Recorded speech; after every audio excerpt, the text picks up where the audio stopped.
Welcome to Tech in the Right Direction, the podcast. Let's take tech in the right direction to drive social change and close the employment, pay, and culture gap for women in technology.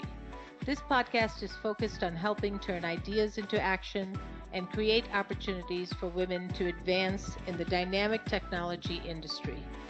I hope this podcast will inspire and motivate you to encourage more women and girls to seek or grow a career as a woman in technology. Stories about the journey of amazing women in the tech field starts right now. Welcome to Tech in the Right Direction, the podcast. This week I'll be speaking with Veronica Place. Veronica is an account manager for GenCare, a division of General Networks in Glendale, California. She has been with them for over 2 years and has partnered with them for over 6 years. Veronica has been an account manager for about 40 years, selling technology, advertising, automobile software, and now managed services for those companies that do not have an IT department. Her strength is that she can connect with just about anyone. This is most important in sales to get the correct solution to the customer. To truly hear what they want and need, and having that relationship to make recommendations that the customer trusts. Veronica is a mother and grandmother to a beautiful 6-year-old grandson that lives in San Diego near her. Her passions outside of work are music, specifically jazz and R&B, music festivals, road trips, exploring the beautiful small towns of the U.S., and she loves coaching to connect people to their greatness. Welcome to the show, Veronica. I'm so excited to have you. Thank you for having me, Jennifer. It's great to be here. Great. So let's get started. So Veronica, as a woman in tech, can you share with us your career journey and how you got to where you are today? Sure. So I started out in college wanting to be a legal secretary. And so I've got this job and I'm a secretary. I'm being really good at it. There were 3 men that were selling microfilm at the time and all the equipment around it. And I would take care of their accounts. And they left that company and started their own. And they asked me to come over. So I did. And they trained me how to become a salesperson. Mm. And so I got really good at it. And then I got married and I left that company, went to Pennsylvania and worked for another technical company and wound back up in California when I got divorced and I started working for Quick Start Intelligence. And I actually followed some of Justin Slagle's book of business because he had, that's the company he had. And then just kept, moving on and people asking me to work for them. And I worked for FMT for a while, and then which is a company that with CRM and SharePoint. And then what had happened was I started my own company, and I didn't like the billing side of it, and I didn't like chasing money, and the back end of a company. So I went back into account management.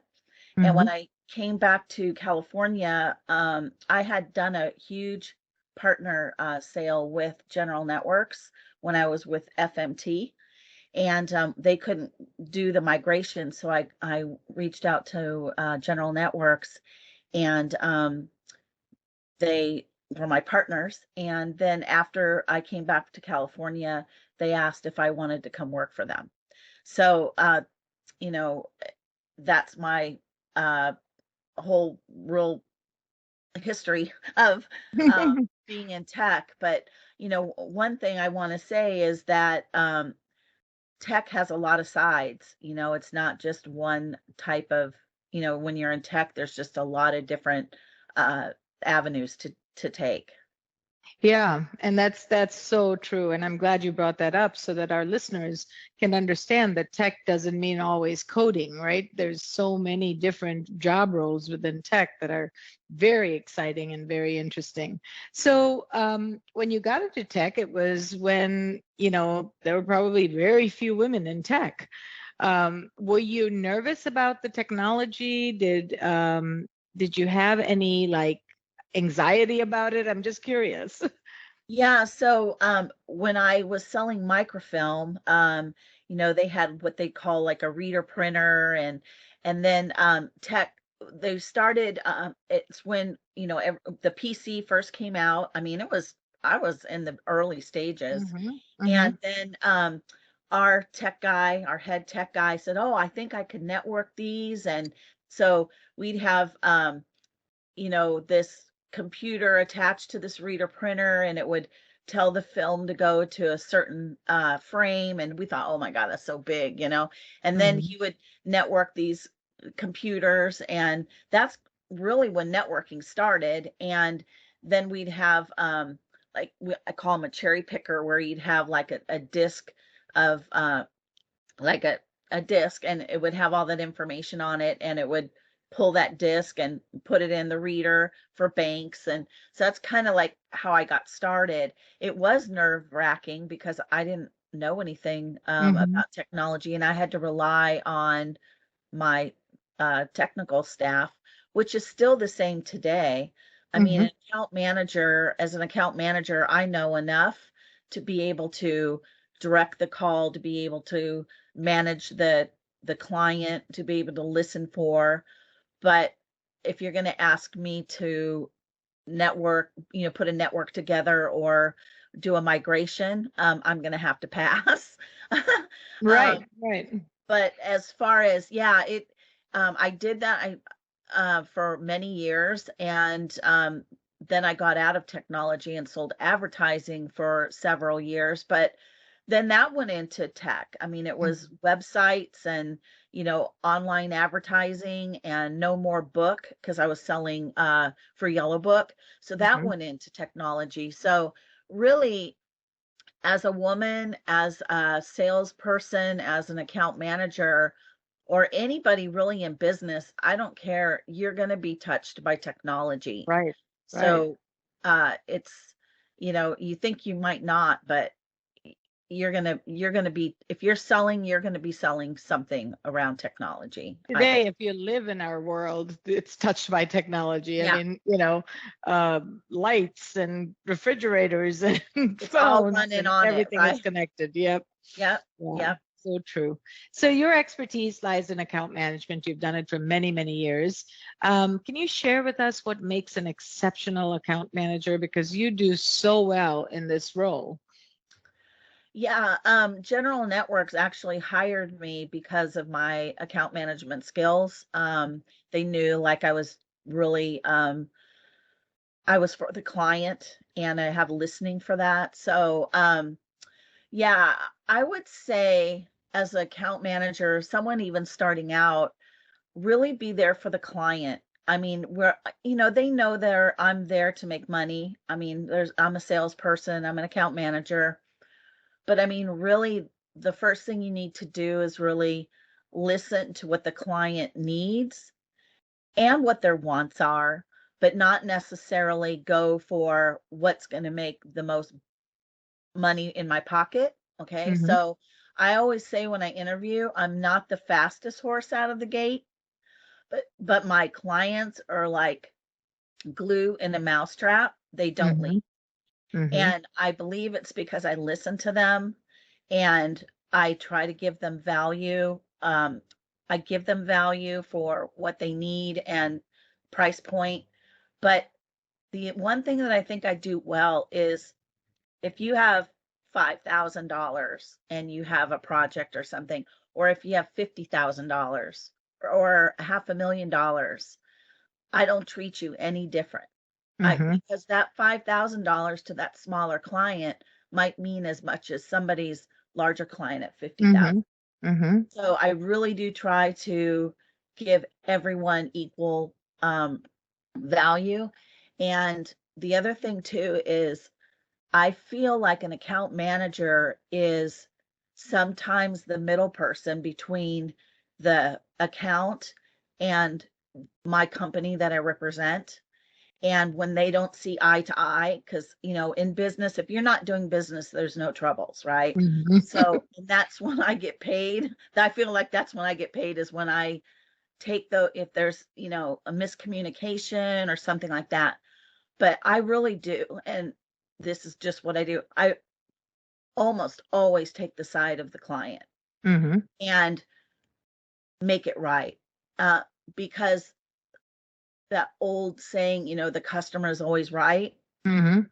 We know that they're not always right, but if you can get your company and you can get the client to meet in the middle, then that's a win. And I feel like I do that really well. And I have integrity and I get things done. If I tell you I'll have it at 2 o'clock, I'll have it to you at 2 o'clock. If I don't have it to you and I know I'm not going to have it to you, you'll get communication from me that you're not going to receive it. And I think clients really like that, because then they don't have to think about it. They can get Mhm. on to whatever they're doing. So really integrity, just saying, doing what you say you're going to do and Mhm. do it in a timely manner. I love that you said client first, because I have always said for years in my business that the customer pays our paychecks, not Yes. anybody else. So if we don't please the customer and we cannot get it right for the customer, we have no paychecks, we have no jobs, right?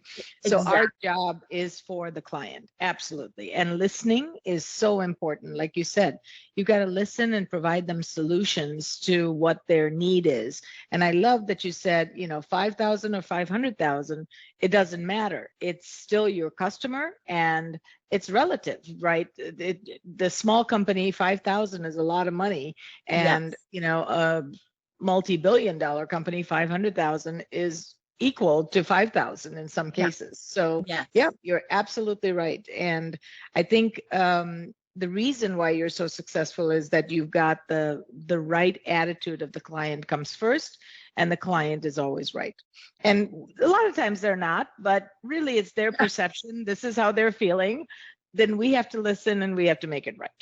Yes. And you can actually, even though they say they're right, you can actually communicate with them and your team to have a resolve, and it's an equal thing. I mean, it Right, doesn't mean right, all or nothing, but right. it's in the account management listening, where there could be an opening to have, um, meet in the middle, hmm And a I think most compromise. clients are fair. I think they Oh, really are. If you come back to them in a business professional way to say, great, I understand you're feeling this way. Here's what we have. Here's what we can do. We want to make it right. We want you to be our customer for life.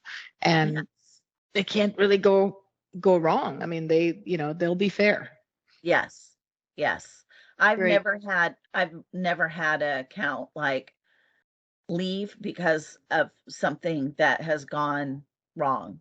Yeah. Yeah. Yeah. No, that's great. That's really true account management, is focusing on the customer. So share with us about what services your company provides or products that they provide to help organizations. Sure. So, General Networks is a managed service provider. So, we do, we go in if a customer, only has 10, 15 on their team, we'll go in and we'll manage their IT department.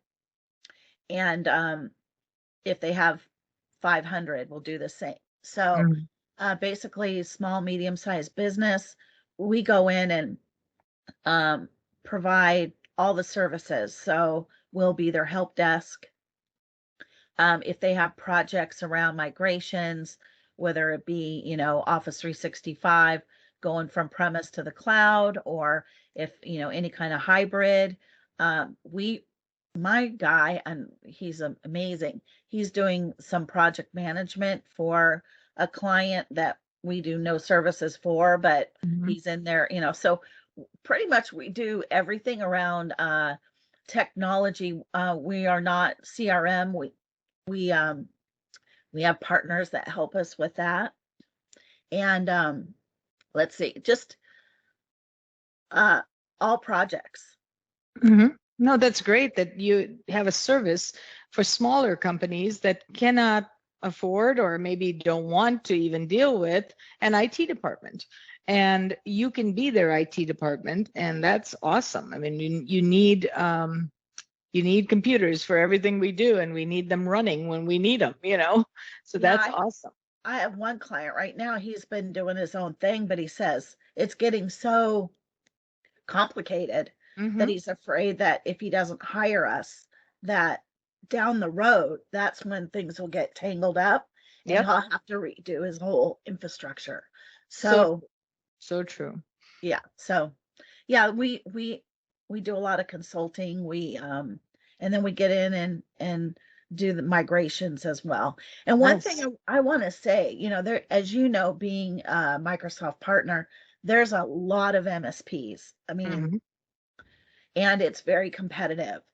The one thing I really love about my company is we do all the same services as most, but the integrity, that's why I came to work for them.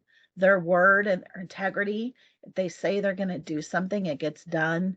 And again, the client is always correct. They're always right. Yep. So that's what I love about, and that's what I think separates us from a lot of different MSPs is that we've Mhm. been around since the 80s. And we know it is also an employee-owned company. Nice. So we have the opportunity. It's a little bit different than just getting a paycheck. Right. We employee owned. So that's kind of some of the differences between General Networks as an MSP and others. Nice. Very nice. Did you know that there is an increase in the number of women leaving the tech industry? As a woman owned business, Directions Training has made it our mission and passion to change this statistic. That's why Jennifer created this podcast. We showcase insight from everyday women for everyday women in the tech industry. Do you know other people that would benefit from tuning in? Share the link and help us drive the advancement of women in the tech industry. Do you have a journey or know of someone that our listeners would benefit from hearing about? Reach out to us at directionstraining.com/podcast. Don't forget to follow us on LinkedIn, Facebook, and wherever you find your podcasts. Now, back to the show. So I know you love coaching and connecting people to their greatness. I love that. Can you share some stories of the people you've helped and how it's like affected you? Sure. So I am part of a class that's called the Self-Expression Leadership Program. Uh-huh. Yeah. What happens is I'll get a team of 5 and I coach them through community projects. That's why I'm so, when it comes to community, I'm so connected. Mm-hmm. And so I'll just give you an example of one woman, I've never met her before, and we have this little group meeting and we have to get her homework done, and she's the lead and nobody talks to her. And she's like, nobody's listening to me. She's at like 96 pounds. She's, tiny little thing. She goes, no one ever listens to me. So I coached her through that over 4 months with her project, with things that are breakdowns. You find out things about yourself. And what was stopping her with men in particular, because she was the only woman on our team, Mm-hmm. was she had a breakdown with her dad, and she cleaned that up and had restored her relationship after 46 years. So that allowed her to be more dynamic. And now she's doing things in the LA school district around her project that were no's, and now people are saying yes. And it was Wow. how she um, positioned herself, That's And amazing. so, yeah, so after 46 years, she got her dad back. But I know that sounds, it's not business, but it is because you carry it over into your business. Yeah, your personality, your Yeah. things that you do, all connected, right, to business and personal. It's not one, you can't be one way one day and another way another day. So Yeah. yeah, And yeah. then I have another guy, this last class that I coached in, he wouldn't he was an engineer and for a very large tech company, and he would go to work and do his work, but not really converse and not be a team player. Well, after, being coached with this project and with me coaching him, he now is a team player, but the account manager that he couldn't stand just sold the largest project of the largest sale of their team so Mm. far. So with him getting out of the way and finding out why he couldn't converse and be a team player, now he is, and now the needle for, the quotas are going up. You know what I mean? Like Hmm. the sales are going up. And That's so great. that's what I try to do is it in the coaching that I do, it's around it's project based, but it's only a vehicle to coach that person. And then there's so many other things that come up that I coach from. So, So do you feel uh, all the people that you've worked with are very coachable? They take what you say to heart and actually do. And obviously these two definitely did what you worked with them on. But have you had a situation where it was just very difficult to change somebody? oh yeah, yeah. So transformation, you could put five people in a room and do the same thing, or give your best, but transformation is individual. And yeah, there's one guy that I'm coaching all these 4 months, and the only thing that he got out of 4 months was he didn't want his job anymore, and he's going in to be an electrician.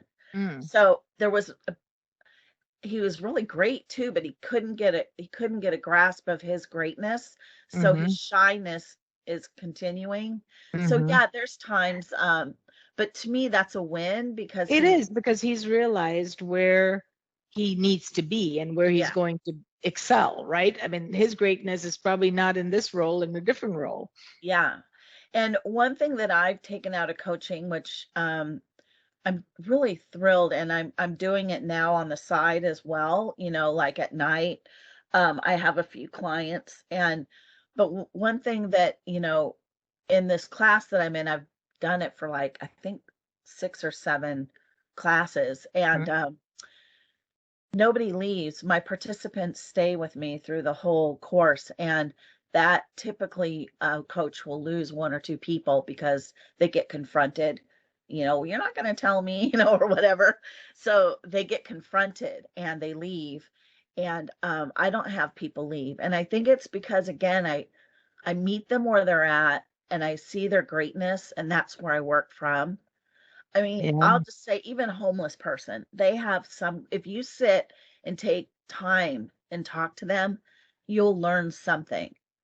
And Everyone has greatness, yes. yes, And you everyone have has. to look for it to find it. If you just assume that they don't have it, you're never going to find it. But Yeah. you meet them where they are, you're very warm, empathetic, and you're really looking to help. And I think that makes a huge difference.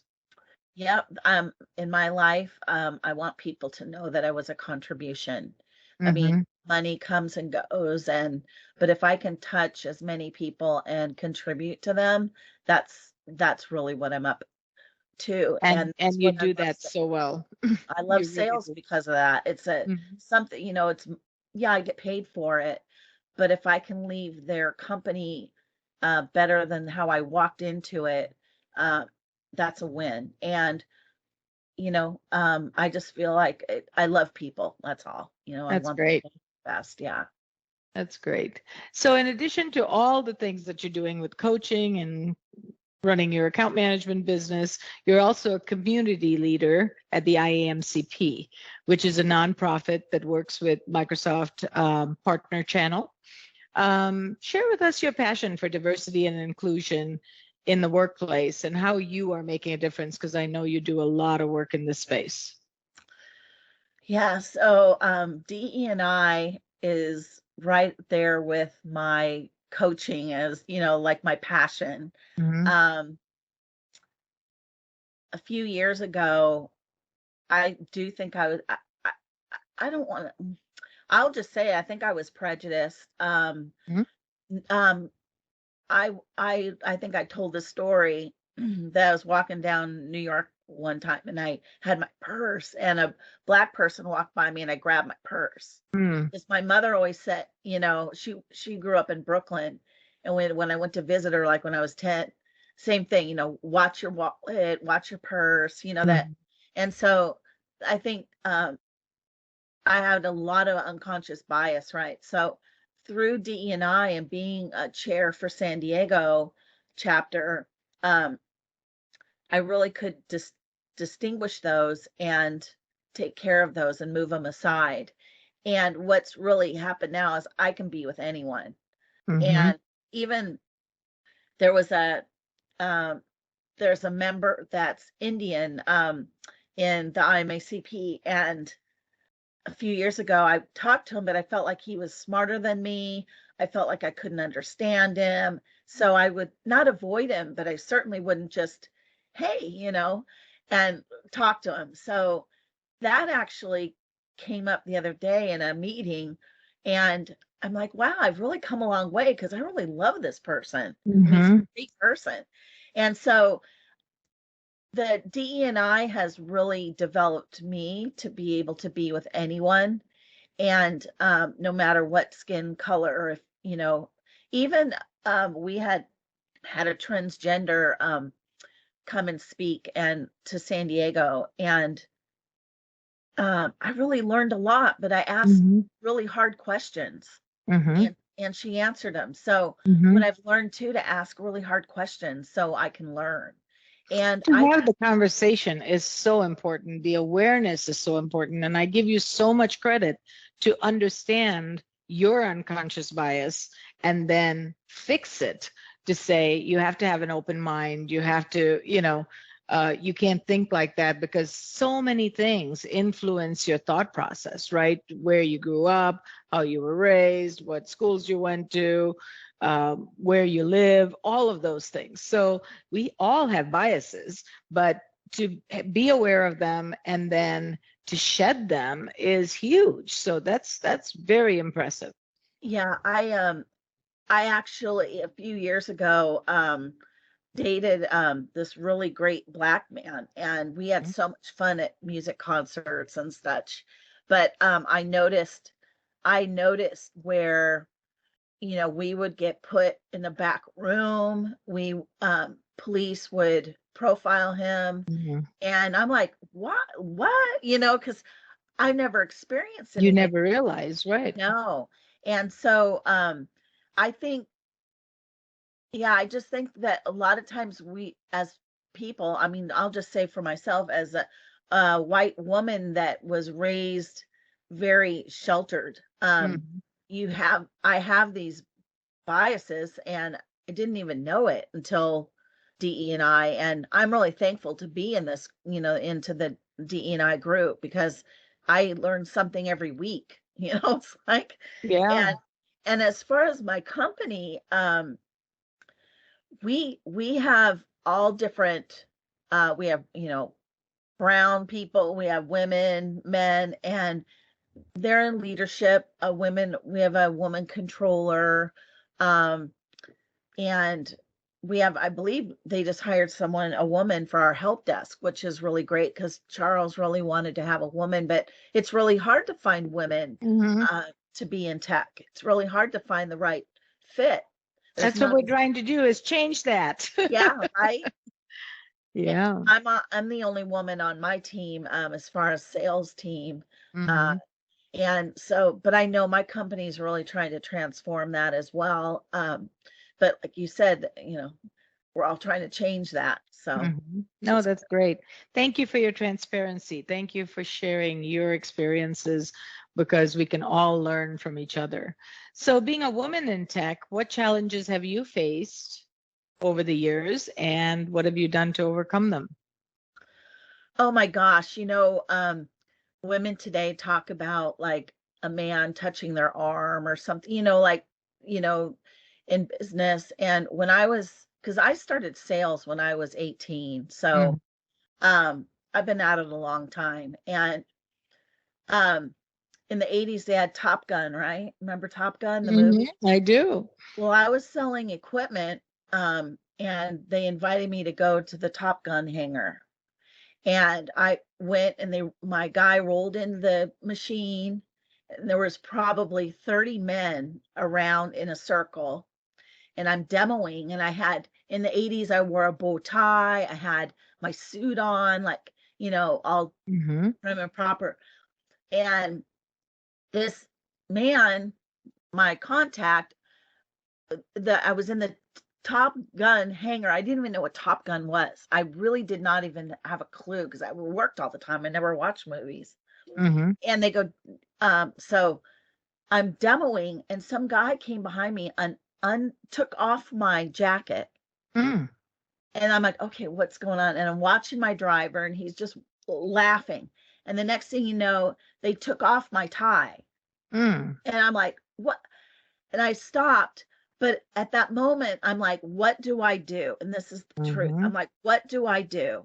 Do I keep going or do I button up shop or what do I do? And I kept going and he stopped. But when I got done, I'm like, Patrick, why didn't you do something or say something? And he goes, I just was laughing. He was just laughing. He thought it was funny. So and why I'm saying this is I grew up with all this, right? Like I've gotten, inappropriate material given to me from men.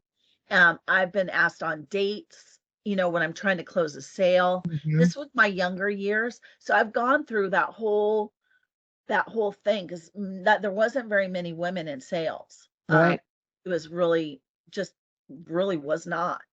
And so to today, I see a major change. I do. I see, a lot of really great changes where uh, salaries are still probably sometimes not the same, but I think it's better now. I They're think getting there. Yeah. yeah. Yeah. I think we've taken really huge steps to have women and men equal in business. Um, I think there's still some work to be done, but nothing like what I experienced. I mean, Right. if I experienced anything like that right now, I'd probably own someone's company. Yeah. Yeah. No, and it doesn't, you don't see it as often. So that shows that there is progress being made, which is great. Yeah. And, you know, um, I've been through, 40 years is 40 years. I've been through a lot. I've seen a lot. And now, I just, I, well, with my company, one thing about General Networks, I love, there's no gossip. There's, and I think, in a company that could kill a company, Yeah. so, Yeah. Can be there's no toxic. gossip. And, um, there's no, it's just all business, so, Yeah. No, that's great. And yeah, that's what we come to work for, right? Just to get our work done, to have some great conversations, to create great relationships, but not where it compromises you in any way. yes, Yeah. yes, No, yeah. that's true. Very good. Um, so any leadership skills that you've learned during your career that have stuck with you?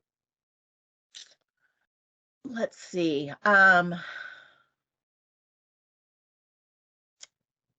Leadership for me, like I know the IMACP, like the San Diego chapter, they want me to become the president, or um, in all this work that I do, they want me to lead a classroom. Mm-hmm. And I feel like I can lead, even, with DE&I. Mm-hmm. Um, I feel like I'm a leader. I feel like I'm a leader, but almost like a backup singer, Mm-hmm. Well, you where, execute, right? It's great to be a leader, but if you're not executing in the background, we need people like that. Otherwise, nothing gets done. yeah. And Yeah. so I think that's what I have found who I am in myself, uh, that I am a leader. I think I make a difference, Mm-hmm. but I'm not necessarily that front person. Mm-hmm. And I have been presidents of associations and all, but I really do like being the backup singer. Okay. I like That's being that. awesome. I love that. Yeah, Yeah. so that's where my joy is. I like to support whoever is leading. And I noticed that even with my business. Mm-hmm. Uh, there's certain things in business, like I said, collecting money and, you know, uh, and collecting from partners Hmm. is tough, you know. Hmm. So, um, yeah, I like leading, but from as a support person. Yeah. That's great. I mean, that's awesome. Um, so I love to travel. And so this is my way of finding out all new places where people have been and they had amazing experiences. So what is one of your favorite places that you've traveled to and why? So I'm not one to go abroad or Mhm. really travel outside the States. I have been to Barbados. I Uh-huh. really enjoy the water. One place that I really loved is the Dominican. Mhm. Um, I went there with my husband and then a girlfriend, and then I went back. We took our whole family, and my stepdaughter got engaged, and then we went back the following year, and she got married there. Mm. So I love it there because the waters, I think the people, uh, just really, a very good service. And Um, I haven't been there, so I'm going to add that one to my list. I know my daughter wanted to go when she got married for their honeymoon, but then there was some type of reason that they couldn't go because of international travel. I think there was some kind of virus or something that was not good. This was a while ago, and so she didn't go either. So now I want to go back there. yeah, I've been there a few times, and it's really about the resort and resorts and the way they treat you. And Hmm. my husband and I, we took a dune buggy out in the mud. So Hmm. we mud bogged. It was pretty fun. I've never done anything like that. It was pretty fun. But That's cool. That's cool. It's the experiences that you remember. It's the people that you're with, the yeah, food that you eat, the service that you get. It's just amazing. It's all of that in one package that yeah, makes it why you go back, right? yeah. And one thing that I love to do, and I've done it, I think 3 times now. When I was growing up as a kid, my parents they retired very early, like in their 40s. And Mm. so my dad would got a motor home, and he would take, on summer vacations. I was the baby, so I was the only one left in the house, and he would take me cross country. Every summer we'd go to, I don't know, all 50 states, it seems like. And so I was always doing road trips every summer. Hmm. Hmm. And so now I find myself as an adult, like I live in San Diego and I sell into Los Angeles, and people are like, "What do you do that?" But I love the road trip. Like I love Hmm. knowing I have appointments and I go do those appointments and then I drive back. But Hmm. I've done a few times where I've gone cross country, and I did that a couple years ago, where I didn't know, my friend and I, we didn't know where we were going to stay, what we were going to do. We were just taking one day at a time. Wow. And we went for 6 weeks. Or actually, yeah. Wow. And so what he wanted to see was missions, and he loved to gamble. So Hmm. I said, okay. So we saw a bunch of different missions and a few casinos. And while he was gambling, I was getting a spa treatment, because I don't Nice. gamble very much. Yeah, me So either. yeah, but it was fun because we didn't know where we were going, what we're, so no, we didn't know where we were going to stay. And it was really exciting. And I love I love the road trips. I love That small the towns. spontaneity is so great. And I don't know, I haven't done that because I'm such a planner and everything has to be organized before I get anywhere. But it feels freedom, right? It doesn't become such a big chore to Yeah. plan everything and you just kind of go with the flow.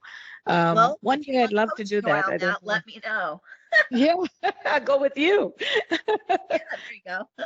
That would be fun. Yeah. Well, Veronica, this was an amazing conversation. I loved every minute of it. Thank you for all the good work that you do. It was an honor to have you on the show. So, what closing comments or advice do you have for our listeners?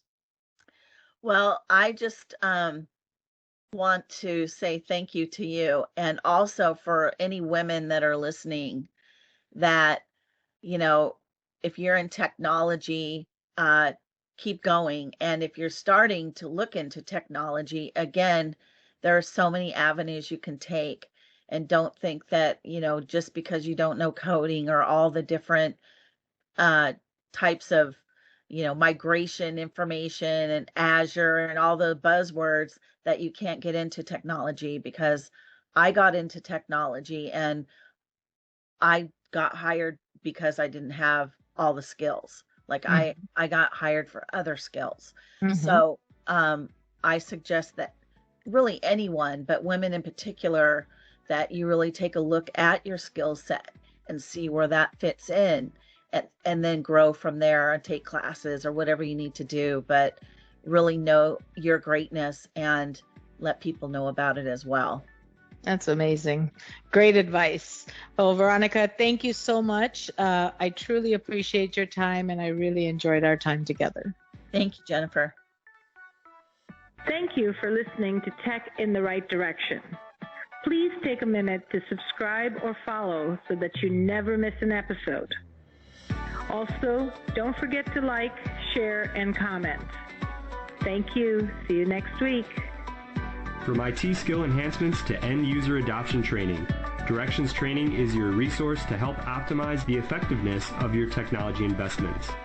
Over 500,000 students have taken advantage of our wide selection of technology and business training solutions, covering the most popular applications today, such as Microsoft 365, Azure, Windows 10, and more. As a podcast listener, we invite you to take advantage of an exclusive offer. Receive 30 days of free access to our Microsoft official curriculum, on-demand courses for IT professionals or end users.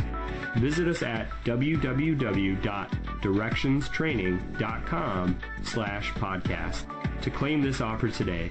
Hurry, this offer is only available for a limited time. Success is a journey. Ask for directions.